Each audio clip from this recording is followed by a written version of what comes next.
ہم جس سے پیار کرتے ہیں اتنا مبالغے کے ساتھ کر لیتے ہیں کہ اس سے اختلاف ہی نہیں ہو سکتا، اور جس کی مخالفت کرتے ہیں اتنی کر بیٹھتے ہیں کہ دوبارہ کبھی صلح ہوتی ہے تو لوگ نکال کے چیزیں دکھاتے ہیں، تو یہ کہتا تھا اس کے بارے میں، تو یہ کہتا، تو بھائی آپ پہلے ہی سوچ کے کہتے۔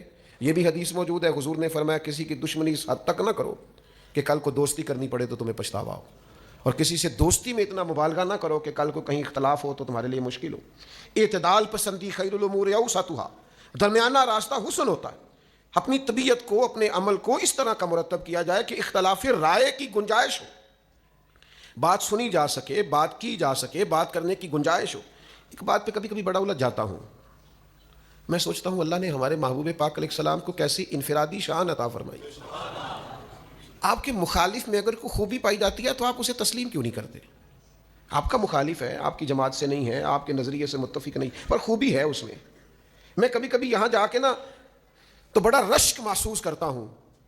حضرت عمر فاروق رضی اللہ تعالیٰ عنہ کلمہ نہیں پڑھتے تھے، ابھی تلوار لے کے نہ گھوم رہے تھے مکے کی گلیوں میں کہ حضور کو شہید کروں گا، اور یہ ساری رپورٹس حضور کے پاس آتی تھی۔ ان کی لونڈی نے کلمہ پڑھا تو اتنا سخت مارا حضرت عمر نے کہ وہ بیچاری نڈھال ہو گئی، بے ہوش ہو گئی۔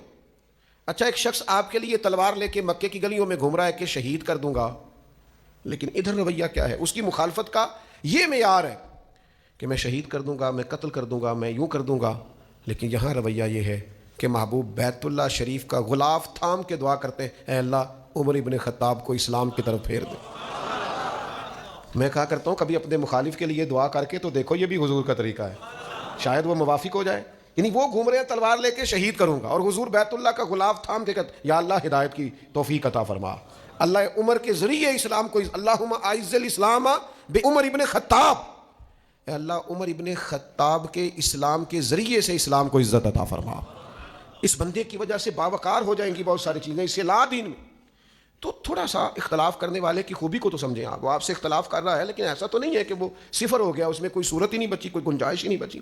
لیکن ہمارے ہاں بڑا کمزور ان لوگوں کا رویہ ہوتا ہے، ظرف بڑا چھوٹا ہوتا ہے، اپنے سے اختلاف رکھنے والوں کے بارے میں لوگ بڑی نچلی سطح پہ اتر آتے ہیں۔ آپ کو پتہ ہے پکے کافر کو بھی قتل کریں تو نبی پاک نے مسلح کرنے سے منع کیا۔